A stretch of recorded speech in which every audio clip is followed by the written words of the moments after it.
What's up, guys? Welcome back to the Lighting the Lamp podcast. I'm here with Tim Yo, and Steve. Hello. And in this week's episode, we're just going to talk about whatever the hell we want, considering that not that there's been a lack of NHL news, but it's kind of been a quieter week in terms of breaking stories. So um, we do have a couple things lined up. I know that Steve wanted to talk about some things with COVID, and then we're going to get into some other things along the lines of some interesting news from Oilers practice. I want to pick your guys' brains on and other stuff like that. So I guess, Steve, why don't you, lead us off? Why don't you take it from the top here and just kind of give us your thoughts and what you wanted to talk about?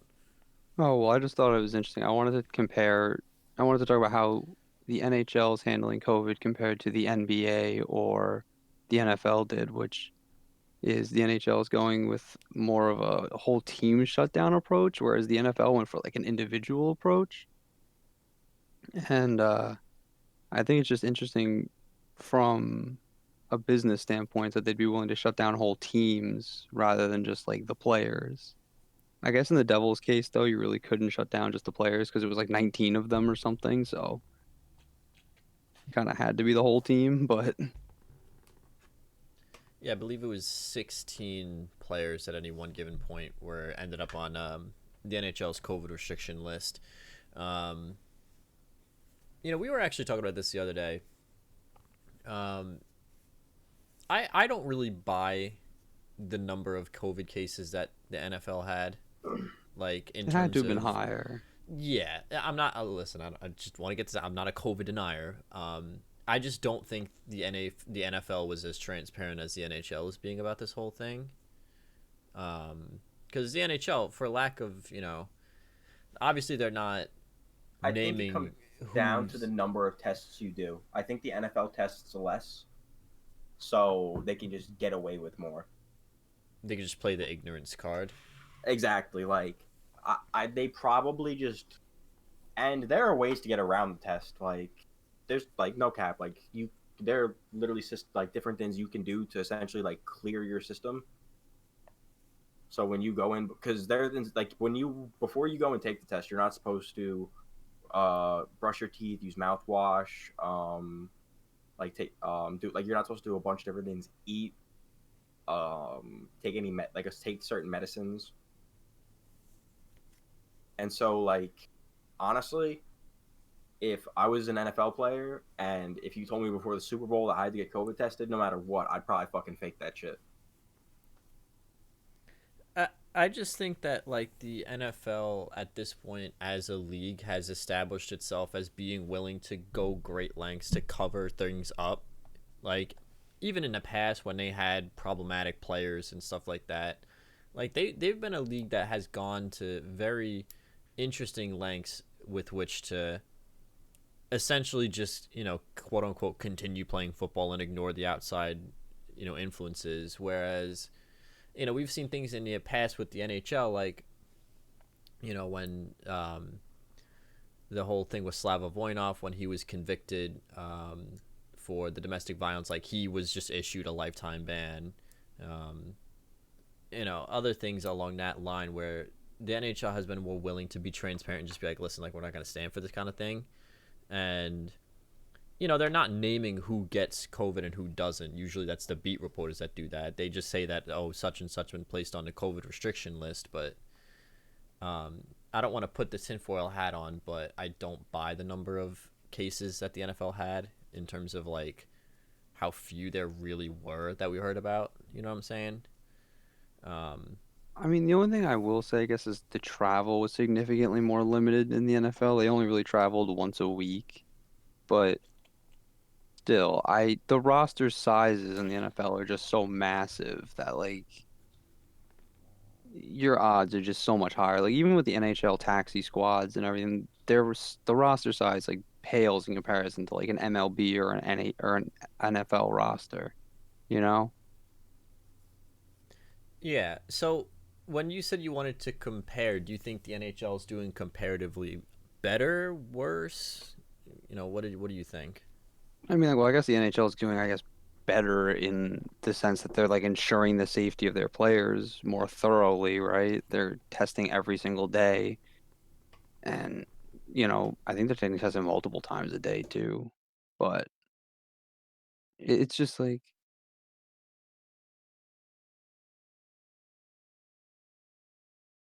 Yeah, and the situation with you know I gotta be honest, like I don't really know how well the NBA is doing because I don't really follow them all that much. yeah, I don't either. But Um, apparently, it seems to be going off without a hitch, from what I understand. Like they seem to be playing all their games. The NBA is in a bubble system, if I'm correct. Did they do another bubble? I'm pretty sure that the NBA players are in a like a micro bubble Interesting. or in a macro bubble, I guess would be the proper way to Well, yeah, phrase because that. like they're still traveling to and from cities, but I guess like the bubble exists wherever they are. It's like a traveling bubble almost. Yeah, and they're also not allowed to do a lot of things. Well, yeah. Like I don't think they're allowed to go shopping or like grocery shopping or things like that. Yeah, I mean, the thing is, like, there are certain things that are out of your control. Like, you can't tell a guy in the league that his kids can't go to school, Like, Well, yeah, I don't think they're that serious, but I think it's like I I mean, don't like, think you can tell him he's all you allowed want that he to. physically can't leave his house. It's just like, and I'm not discrediting the system. Like, I think that's like the most effective way to do it. There's really no other way around it, right? Like, it's either you stay home and only play hockey, or what? Like, you just sit home and do nothing because like there's nothing else to do nowadays. So why not just why like I guess why risk it? Because I guess you saw Kyrie Irving, wasn't it? Had that huge party and got fined or something. Yeah, who was it that tried to Like sneak that model into the bubble when they were in the playoffs last year? I don't I even know. But don't remember. You know what I'm talking about though, right? I do know what you're referring to. They said that she was like a lineman or something, and it was just like, what? Like, definitely um, not a lineman. um, it's interesting because unlike the NFL, the NHL is a multinational league. We have teams in Canada and the United States, and the Canadian teams have had 0 games postponed so far. And I don't even remember hearing very much about any of their stars really going on COVID protocol all that much to begin with. I actually have an interesting question to bring up about that, but continue. Well, I think the real thing with the Canadian teams is like the restriction orders in Canada, like per province, are a lot stricter than the NHL's American counterparts, who are dealing with, local municipalities whose lockdown measures vary pretty extensively, right? So in Canada, and the travel is also significantly less. I think they're mostly playing like 2 game sets between the Canadian teams. Like they fly in, play a couple of games over the course of like 2 or 3 days, and then fly back, you know? So whereas an American team, like they're traveling to and from multiple cities, right? Like you'll come in, play the Rangers, then maybe go to Buffalo, play the Sabres, and then come back to play the And you also Islanders or can't. something. You're not flying into the city that you're playing in most of the time. Like you have to fly into the city over, or like just into the state, and then Yeah. you have to travel to the city. It's not like in Canada where I assume the airports are probably like Well, I mean, in the regions with it, like within where they're all playing. NHL teams are pretty much in major American cities. So I mean, I'd imagine you fly right into the city at almost every time. I can't think of a team you wouldn't really.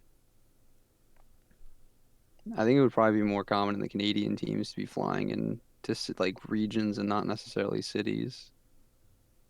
I Because imagine that like you might take a bus between certain teams, like maybe like or maybe not a bus, but like you I might mean, if take the Rangers something. used to take a train to Philly. Yeah, like I'm sure you might be able to bus between like Montreal and Ottawa because they're really not that far apart.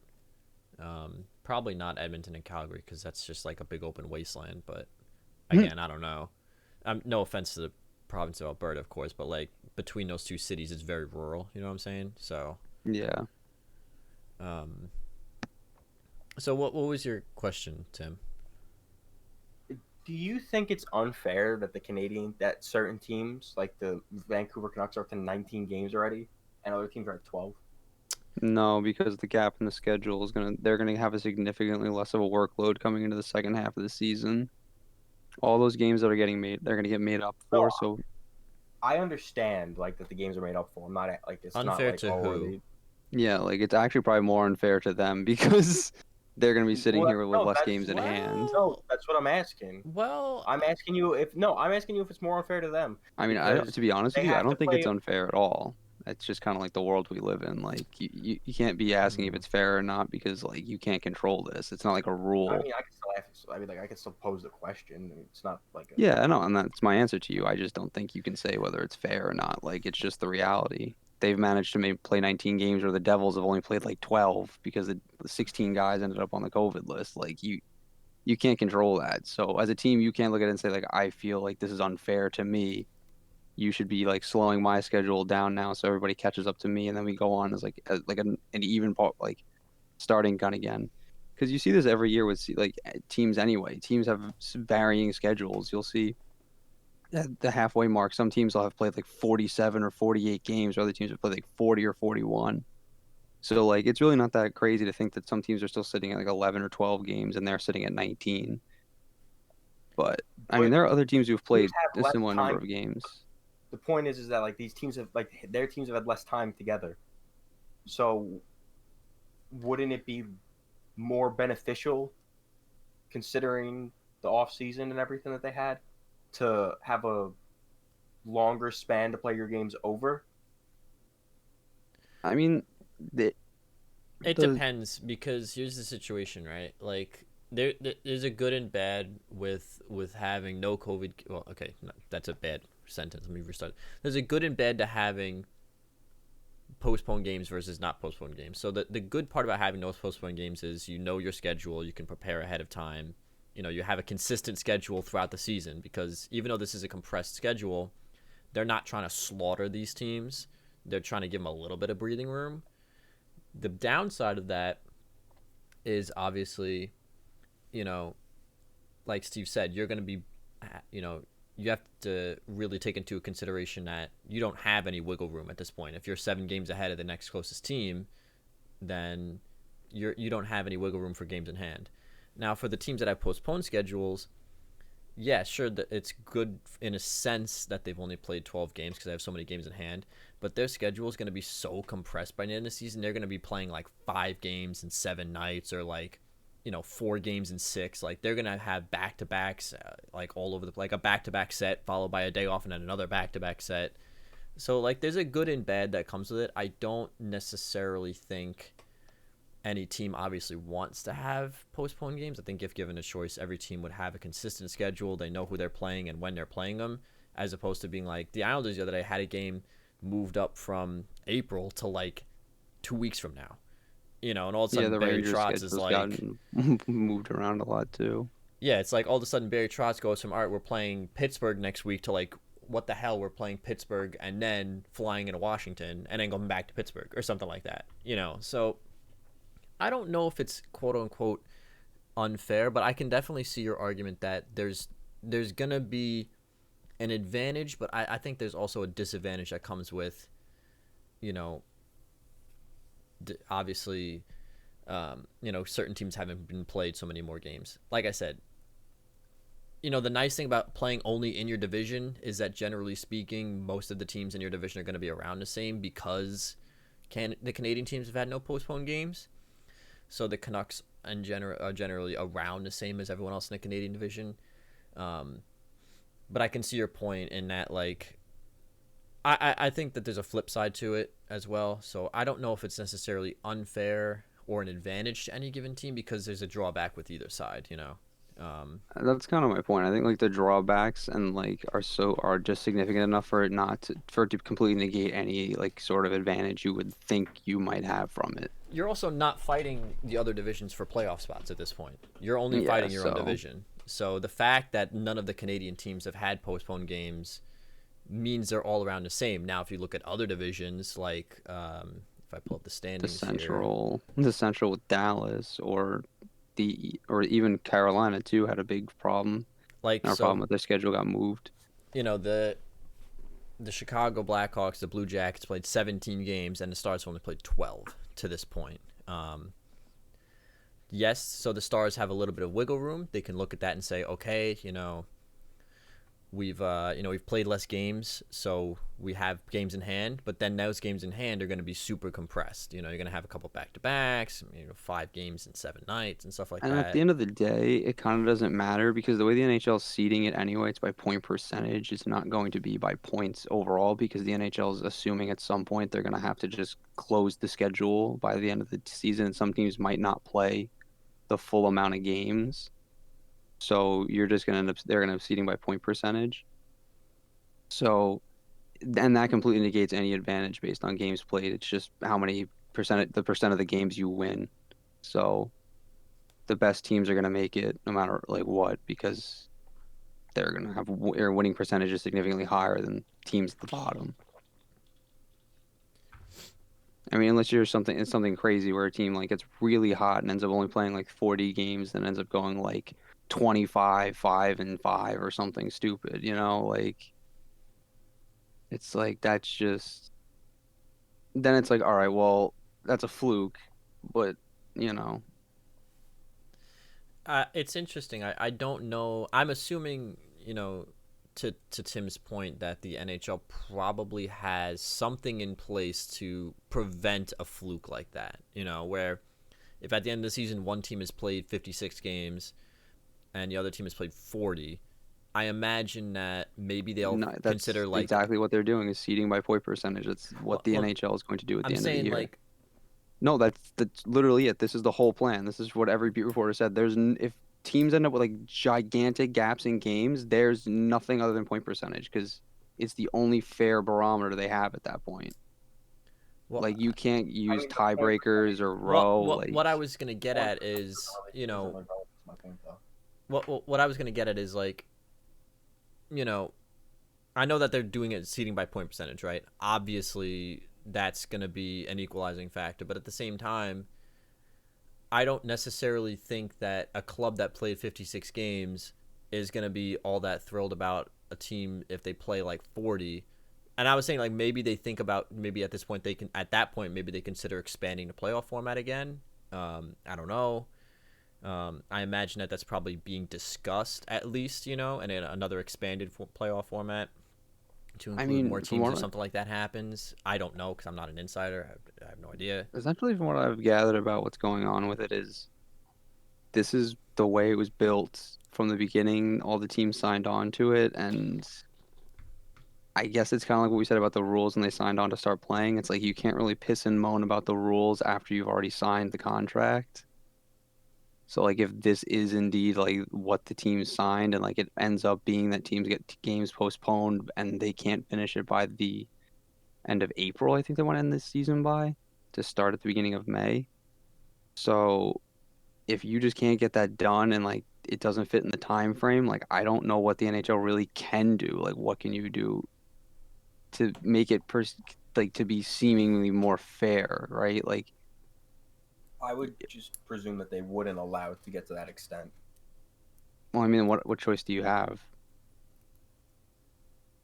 You try and maneuver games at some point, or like I mean, if they have they'll have to use preventative measures. the They thing is if can't let they it get to the point where it's at like but like if it's kind of out of their control, like if a team has an outbreak, right, and they have to be shut down for 2 weeks, and those 2 weeks push another team's schedule and their schedule beyond, say, April 13th is the end of the season, like the NHL is not going to extend the season for those two teams. They're just going to shut them down and be like, that's the end of your season then.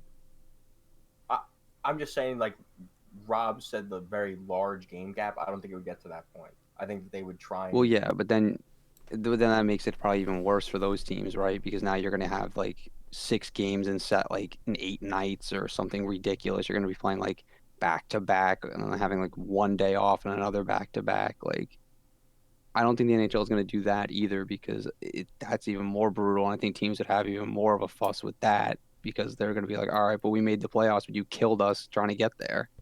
Half my roster got like injured even trying to get here because I was playing every other day for the last 3 weeks, you know? Because at the end of the day, the NHL really is a war of attrition. Like it's the teams that can withstand injury and like getting beat up is like the ones who end up going the furthest. well, that's why if you look at what happened with the last playoff, then bit where there was the large gap in between all the injured players came back.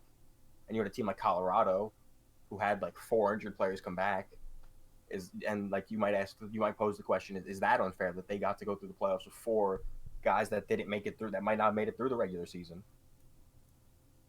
I mean, the argument there is like it happens every year anyway. Teams will add guys coming out of college who haven't played all season, and sometimes they're like Cale Makar who comes in and puts up 12 points in 15 playoff games or whatever he did that first year. So I don't know. Stuff like that, I don't know if you can help because every team was dealing with that. Like every team had injuries at that point. So I don't think anybody's going to raise a fuss that a team like Colorado was able to get healthy because they also were able to get healthy, you know? Well, I'm saying Like with that everybody in came in mind, even then. I think that the NHL really doesn't care about how like the measures of your team. I think that whatever happens happens. Well, that's what I'm saying. Well, no, not even with that. Like I'm that's saying like in different. regards Like to keeping the teams playing back to backs, then a day off and back to backs. I think that they just, with that regard, don't care. no, they definitely do because like they've built gaps into the schedule for teams. Like teams have right now, I don't know if you noticed the Rangers have had like 3-day gaps recently Yes, in their but you're schedule. saying in like the worst case scenario. So in Right. the And I'm worst case trying to explain to you scenario, what I that don't. worst case scenario looks like from the NHL's perspective. Like they have it in the schedule already. Like they have giant gaps between certain games, right? They'll have like 3 or 4 days off built in that they don't have But enough. you They have posed this nothing. issue. I'm just responding to the issue that you posed. Right. And I'm just explaining to you the NHL is going to already has a contingency. Like they're not going to So let a why did you team pose do the this. issue?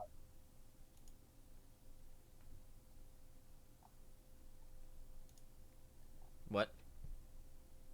Why did he pose the issue if he already had the like if there wasn't an Because issue? I said like it's a war of attrition, right? Like the NHL has already said like if you ever withstand injuries, the best wins, right?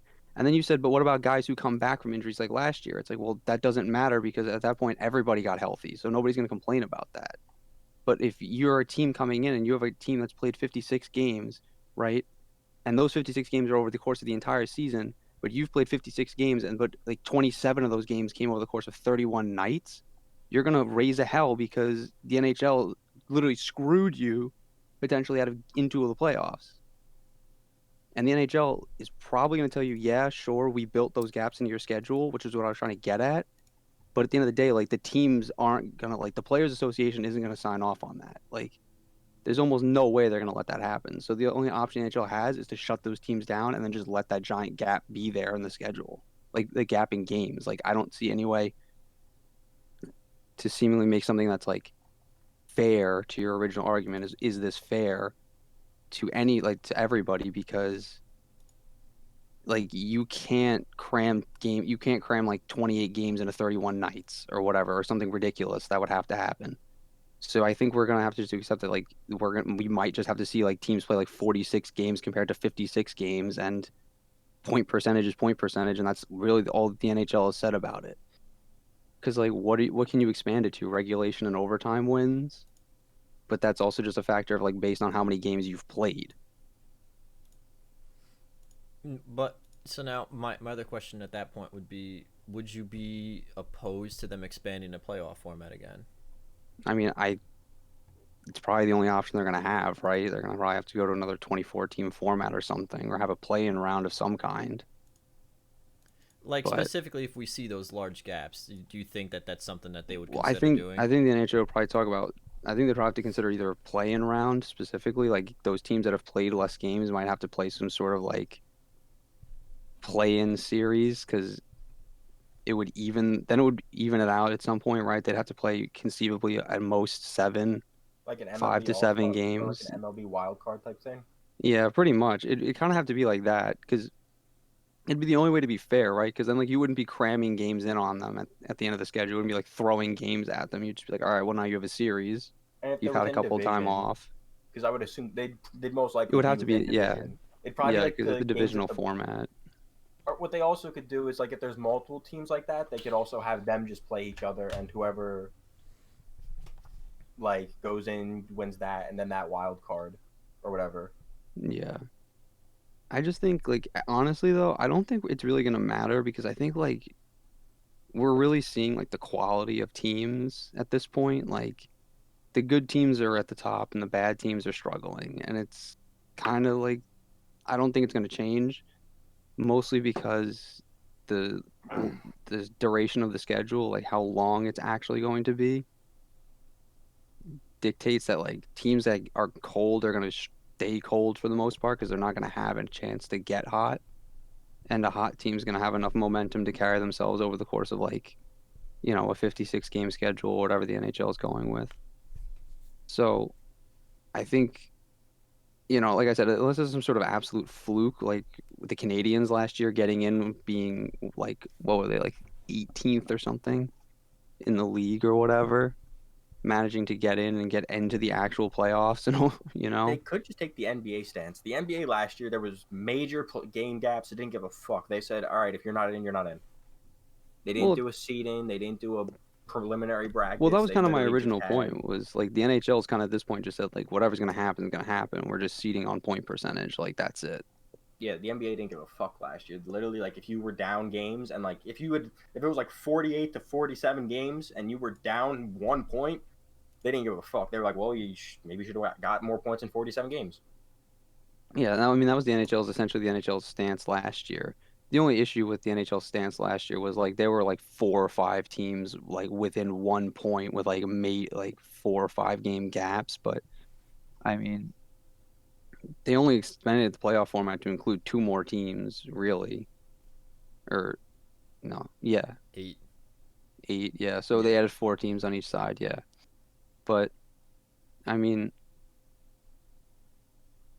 I guess my point is like even if they extend the playoff format, yeah, you're gonna get some mediocre teams to get in, but I don't think it's gonna be like I don't think Ottawa would get in. I don't think teams because they've won like 3 games already this so far. Like they might as well pack it in. Like you know, Well, that this is my when you spoke about like the hot and the cold thing. That's kind of where like my point originally like derived from when I was thinking about it. Because like I was sitting there just chilling, thinking about like the Canucks and thinking, they started off really like with like they started off kind of hot. Like they played really well. They had like the games that they lost were really high scoring in their first couple, and they popped off. They I think they won 1 game or 2 games in their first 5, and they were playing well. And then they went on a COVID break or whatever it was. They had a postponement or some shit like that. I don't remember what it was. And they they just I don't and think they even then had a postponement. I think they None just of the went into a Canadian teams have tailspin. had a postponement. I thought that they had 1 game postponed or something. No, they I ended up don't. just having like a couple of days off, and then like they came back That from might have like been what it was. and then they just like came back and went into a tailspin. That's the thing. They went to a tailspin, and so like, Oh, you know what it was? They traveled to Ottawa. They went oh from okay, Vancouver to Ottawa. They had so they had a travel day, a day off, then they played a back-to-back set with Ottawa. Went to Montreal, got their asses kicked by Montreal, went back to Ottawa. okay. So Wait, they had that weird gap, and then got No, they killed by played. those. They played the Oilers twice to start the year. Then they went to Calgary, and then they went to Montreal and got slaughtered, and then they went to Ottawa. Okay, so my point still stands. Is like there was like a travel gap, yeah. like a day and then a I, day. I just remember I don't like the gap in their schedule wasn't like my. I'm not saying like that was the issue, but I'm saying like then they went away, they got shit on, and they've just been playing ever since, just getting shit on constantly. So like when you look at a team like that, and then maybe a team, who the fuck was I thinking of? I can't think of it. 1 second. Let me pull up the fucking schedule I or mean, something. Dallas has had probably the most postponed games, specifically between COVID and like the weather. Like they have played what, like you said, maybe what, 12 games? I think they've literally Um, played 12. Yeah. but then you look at a team like Minnesota who started off hot. Got postponed and they've been cold since. Yeah. Well, I mean, like So the postponement. I mean, like the postponement, like is kind of a curse, right? It's like no, I don't think like Rob was saying, like no team looks in and is like, yeah, we get time off because like the guys that are sick and like they're sitting at home getting like sick, so they're gonna come back worse off than they were, right? Because but but then you have a team like Vegas who's 10-3 in the division, and they're just playing, and they've had breaks, well, but the thing with Vegas was they're they just only got. I don't think they they've ever been ended up with postponed anyone. from other teams, right? And That they yeah, had the one they thing. never had anybody on the list. They ended up with getting postponed because they played teams who got put on the list. And then didn't their staff get it or Yeah, something their like their staff got it, so they shut down the team. But yeah. like none of their players have actually gotten it, so which has been good because like you said, they ended up just getting like a big vacation out of it. They ended up with 2 weeks off and like just big chilling. Yeah, and so like and now like they're hot and they're just beating up all the teams who are coming back. because They're also benefiting Colorado from just a weak division too, because like they came back to play oh like LA and like Anaheim. So like they came in and got like, some baby games in, some warm-up reps, and then they got to go play some real teams like Colorado. yeah.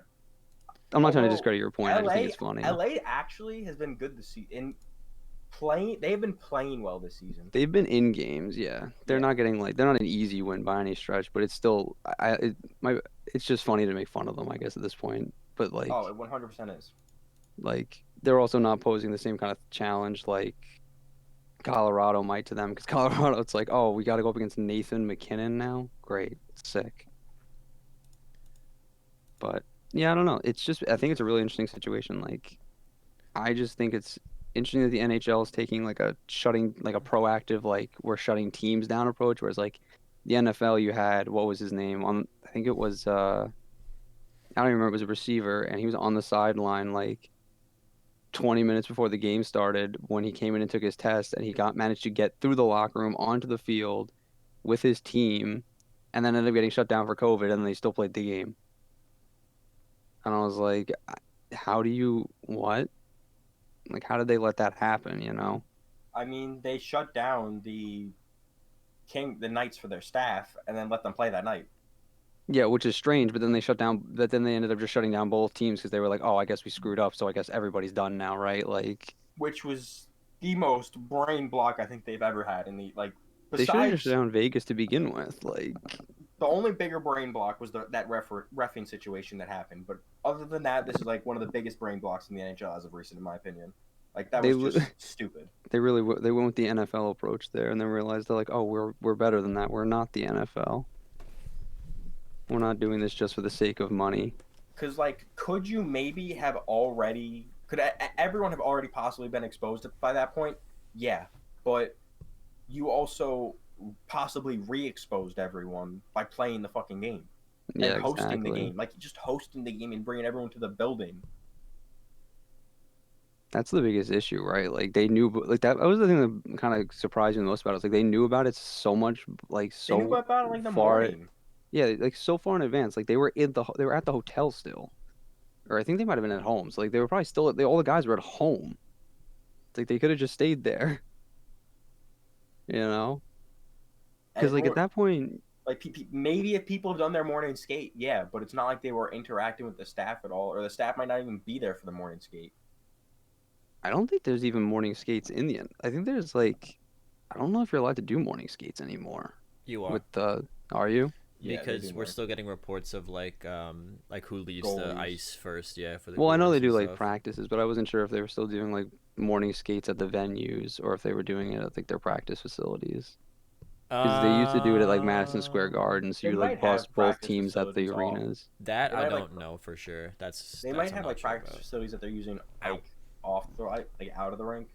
Well, I mean, I'd Or imagine they just use their regular practice facilities because most of them are all located like out away from the arena. It's usually just on game day. They did morning skates at the arenas because it was easier. Like you just bring the team there and then just keep them there all day, you know?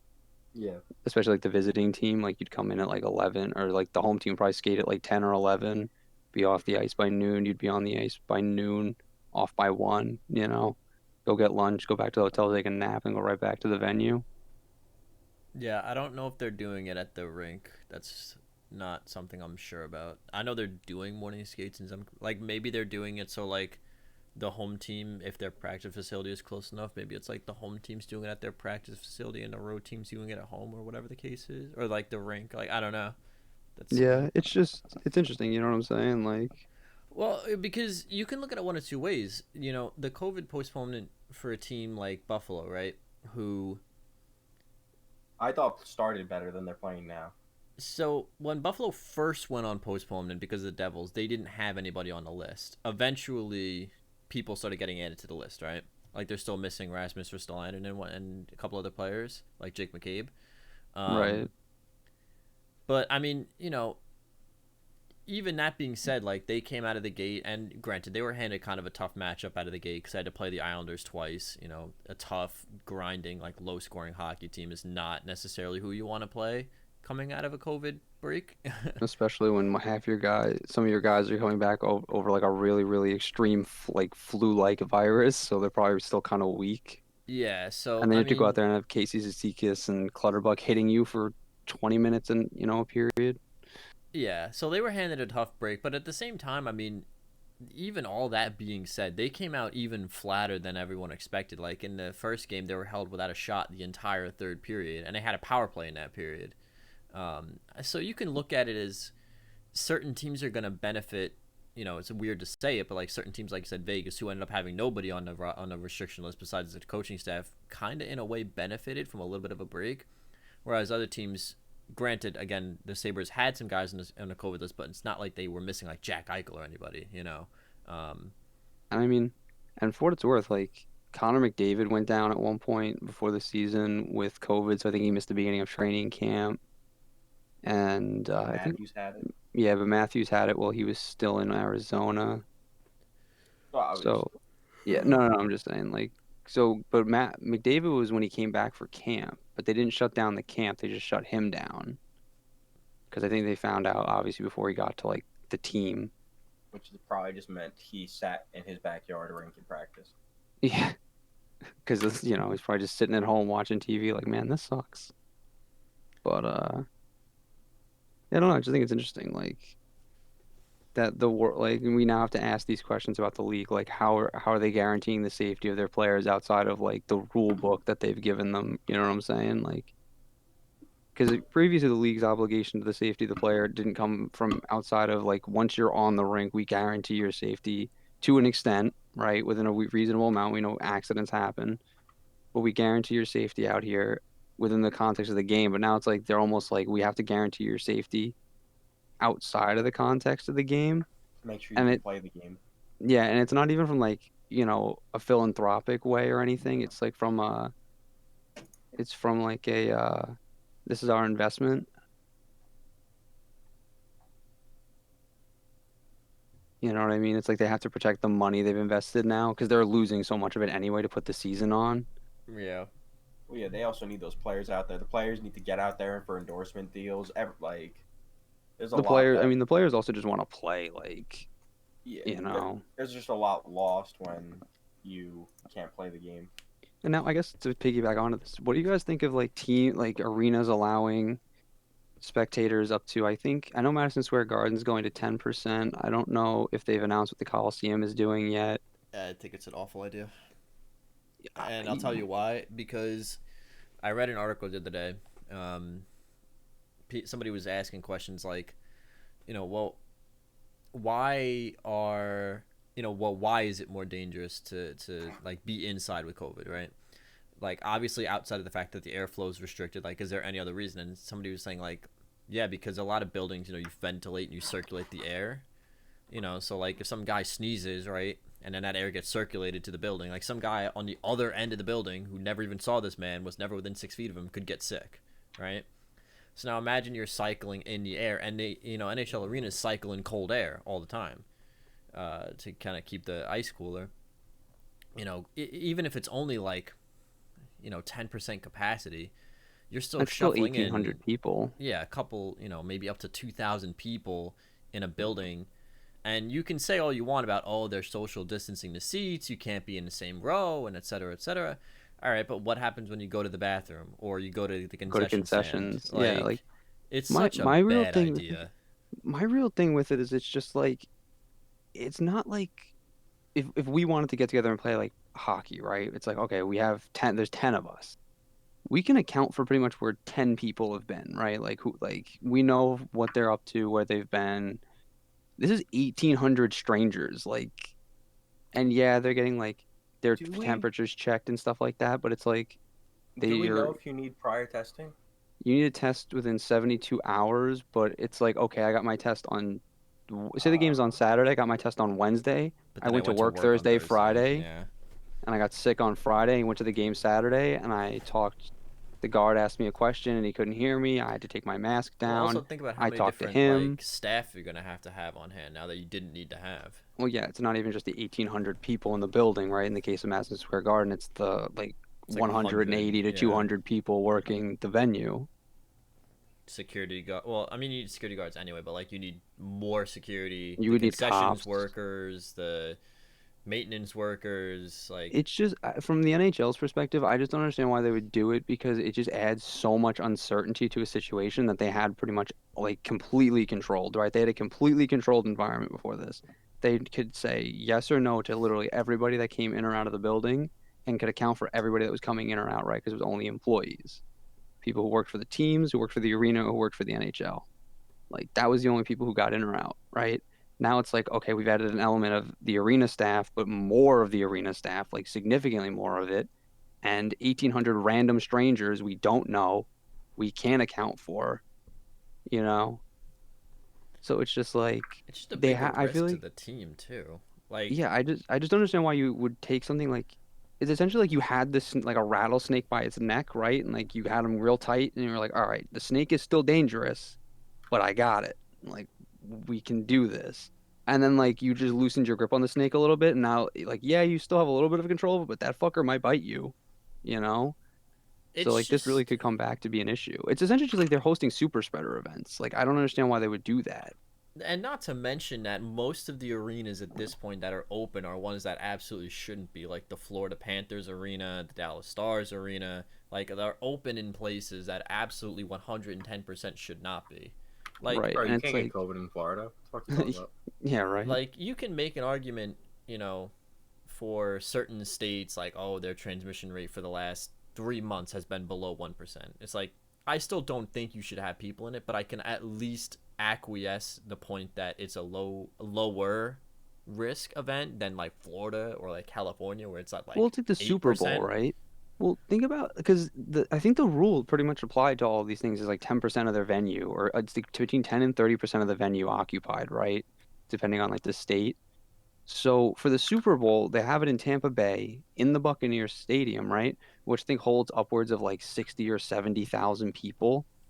So even if you're only filling it between 10 and 30%, that's upwards of, 6,000 5,000 people. people. Yeah, like that's a lot of people. Like it's just like it's such a risk. I don't understand why they're willing to take it on. And I know the NHL wants fans in the stands. I know they want to be able to sell the merchandise. They want to be able to sell concessions and get the money because the revenue sharing is a big part of the league's money. But like this might be a situation, and I'm really like I'm not wishing this on the NHL. Obviously, like I'm hoping this all works out. I hope nothing happens. But it's like this really could be a time you cut your nose off to spite your face. Like I'm gonna do this despite all the everything telling me I shouldn't, and then looking back and being like, wow, this was a dumb, dumb idea.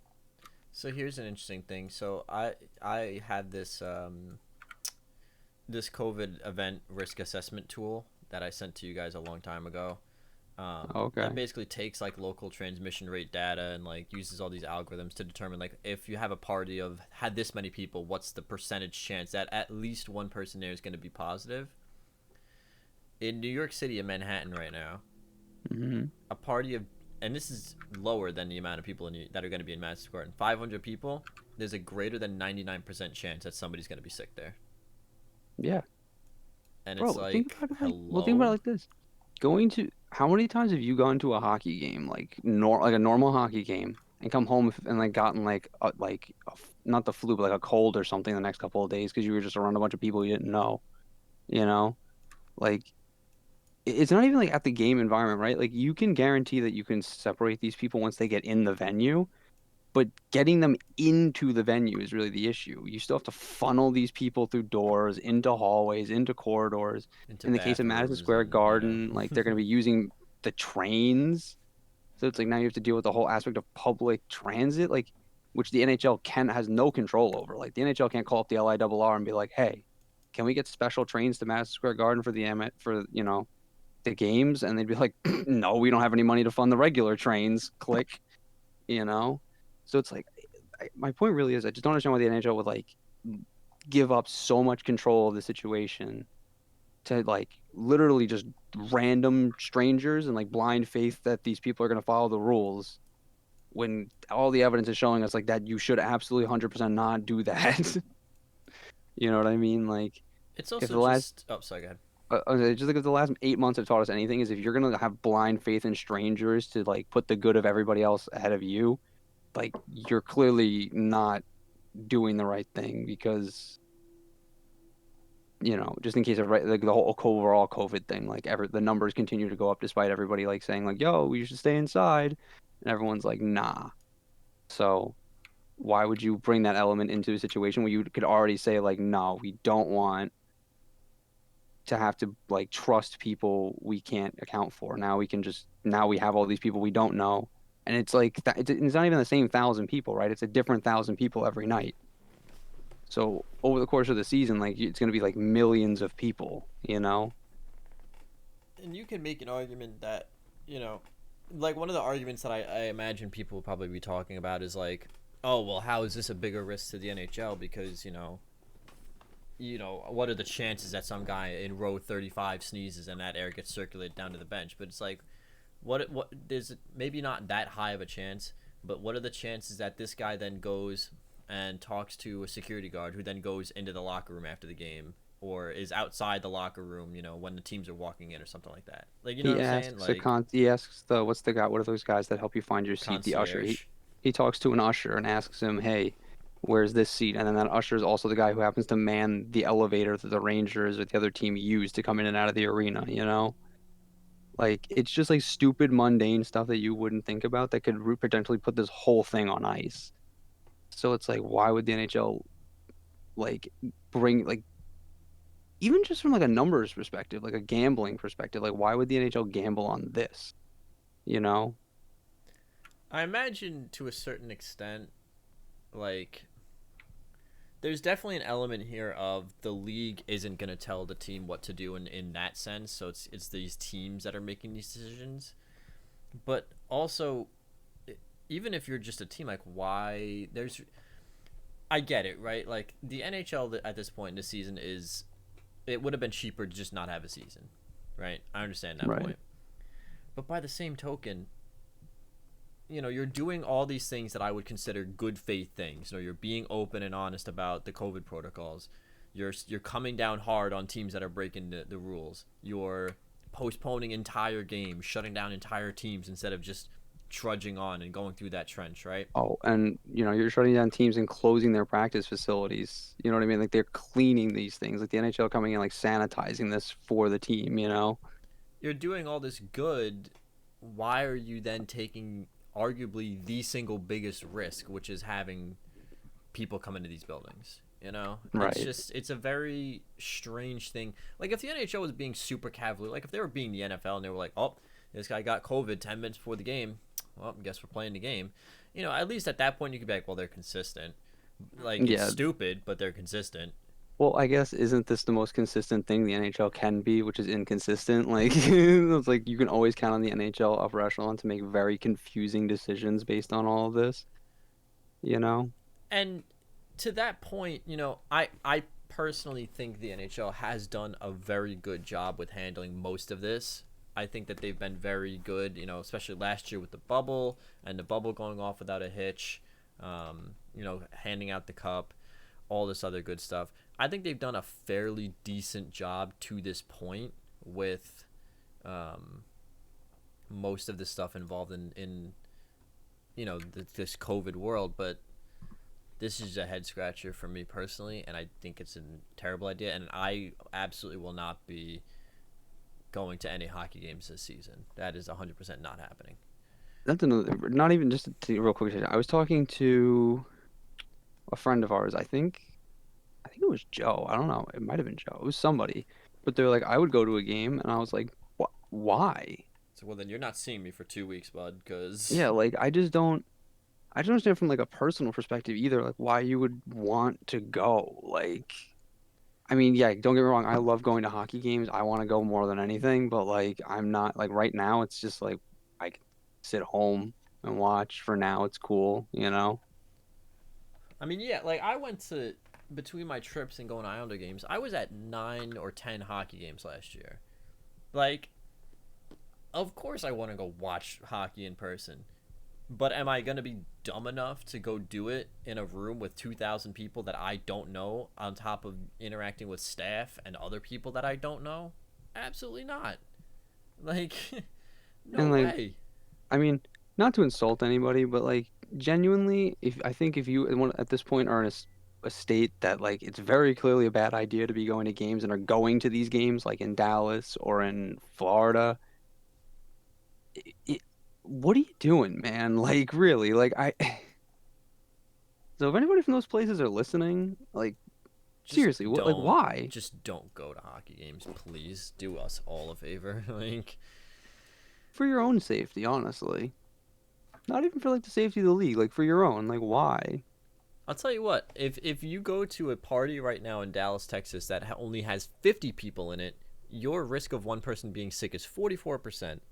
Now That's still pretty high. multiply that by 20 times. Like, 44% is still pretty high, bro. If you told me I had a well, yeah, 44% no. chance, no. That's I'm what I'm not getting saying you're at. playing it Yeah. down. Yeah, no.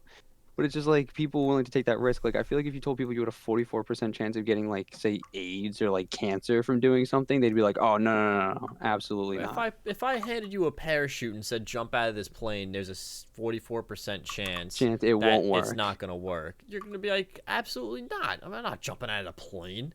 What are you, But like nuts? but you're like, "Yo, 44% chance I'll get COVID, gonna go to a hockey game."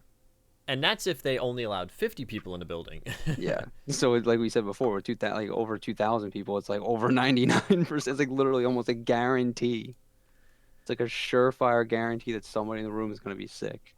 Just a very strange decision.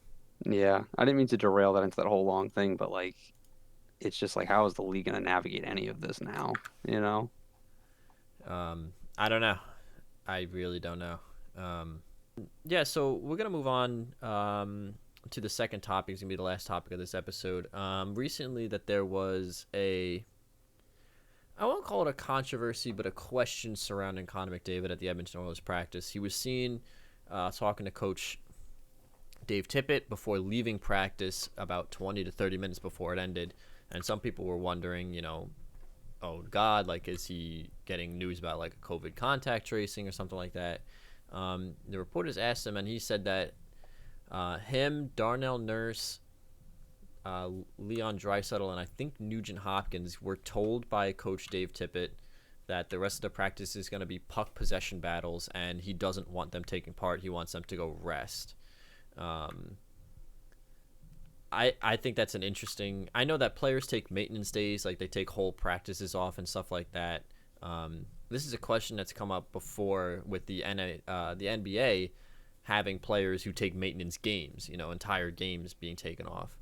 Do you think that that is something that any NHL team is ever going to even approach, sitting players for maintenance games outside of the obvious ones where it's like you're in the playoffs and then teams rest players all the time, right? Well, I But mean, yeah, or like when guys come back from injury, you might hold them out a little longer just like to make sure that they're 100%. yeah, like you'll Um, bounce them in and out of the lineup. But do you think that we're ever going to get to that point, given the culture of hockey, where they'll be like, oh, Connor McDavid, random Thursday off in the middle of the week? Yeah, you're not playing that night.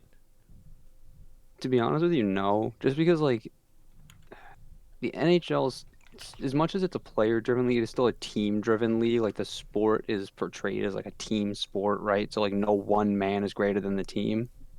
And the idea that like a guy like Connor McDavid could be giving games off just because the coach needs him to rest would be sending kind of a strange message to a team, you know?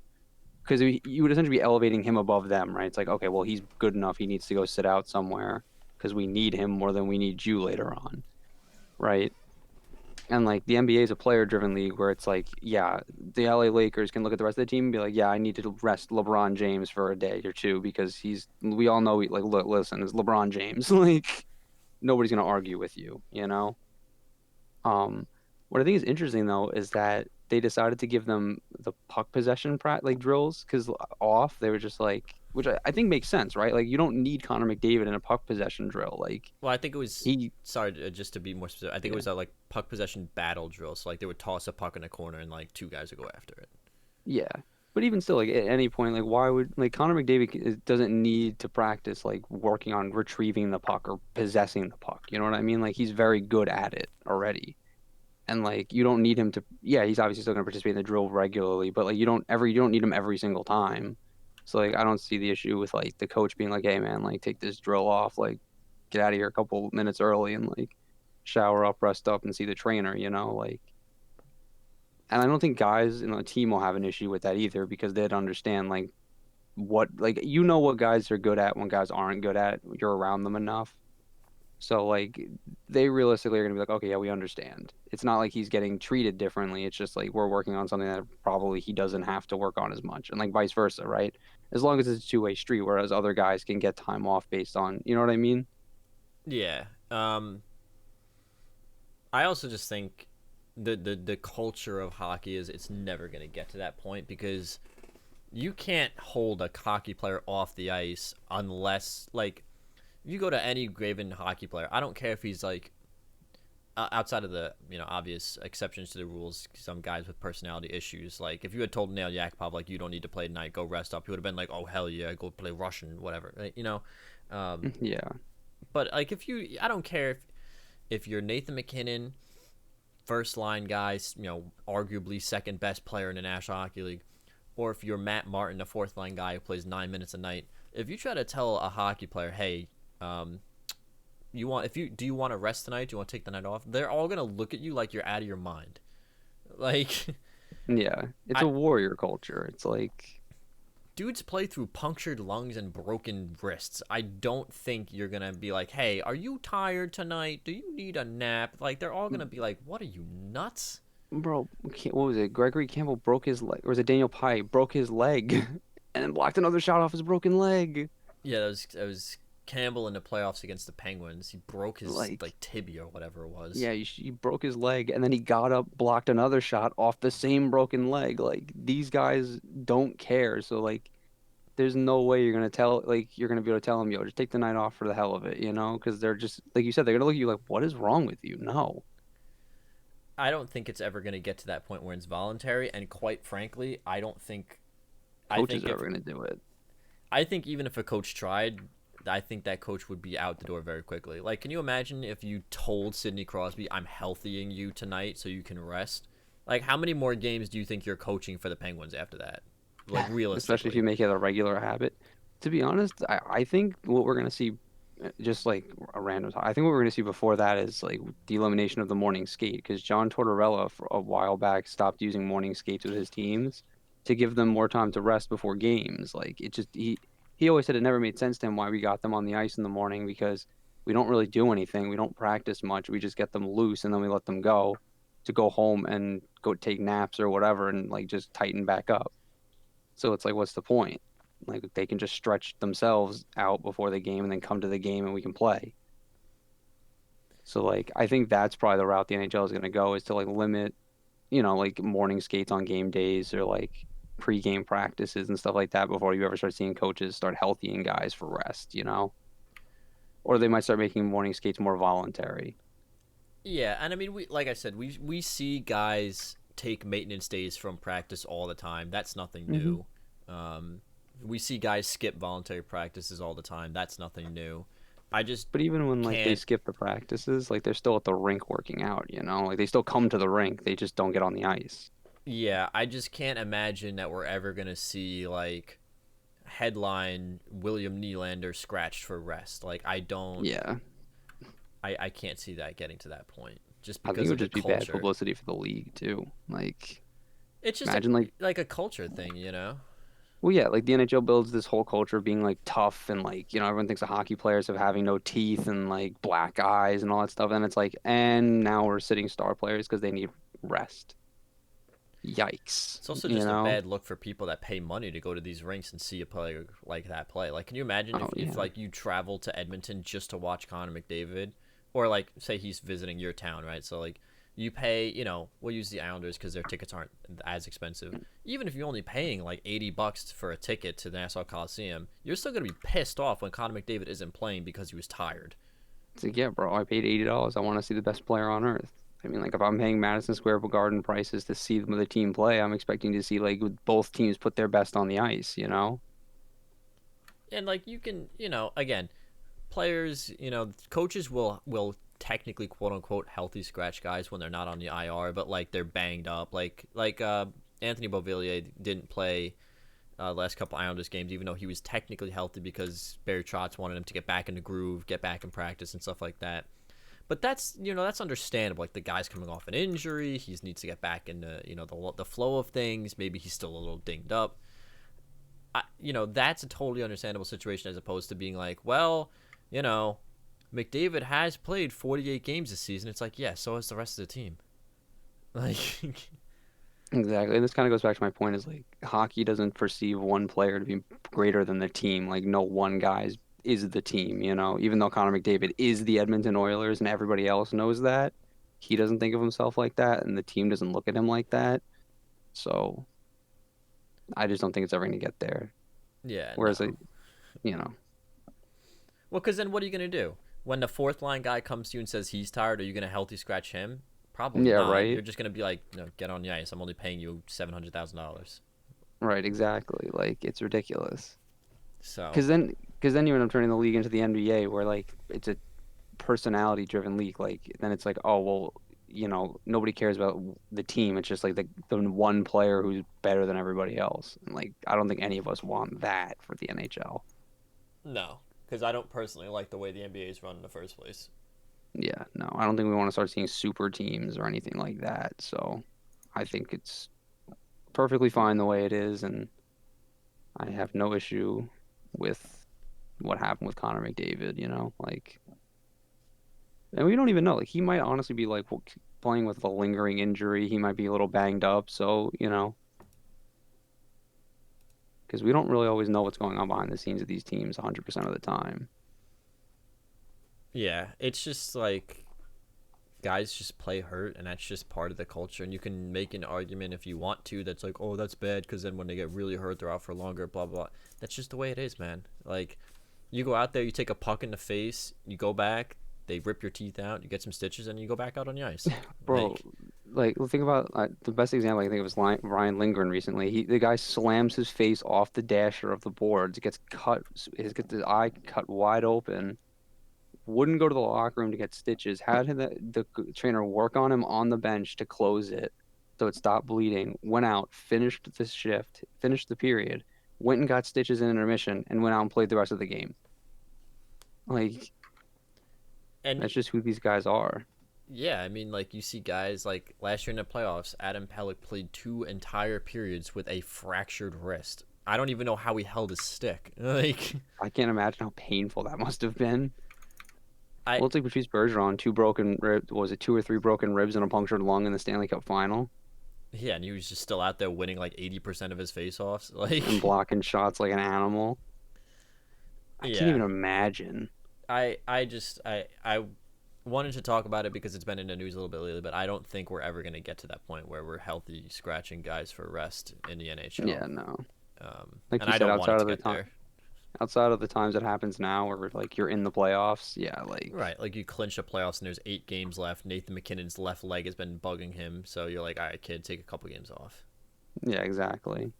Um, is there any last minute things you guys want to touch on before we wrap up? No, I think that's just about it. Like, Yeah, no, we're good. Alrighty, in that case, next week's episode is going to be on, again, whatever the hell happens in the NHL. Always something to talk about, especially in the age of COVID where there's constant stories. And we'll kind of be getting, again, I mean, we're already past the quarter mark, so we're just inching ever slowly towards the end of the season. So I want to thank you guys for watching, and I'll see you guys again next time.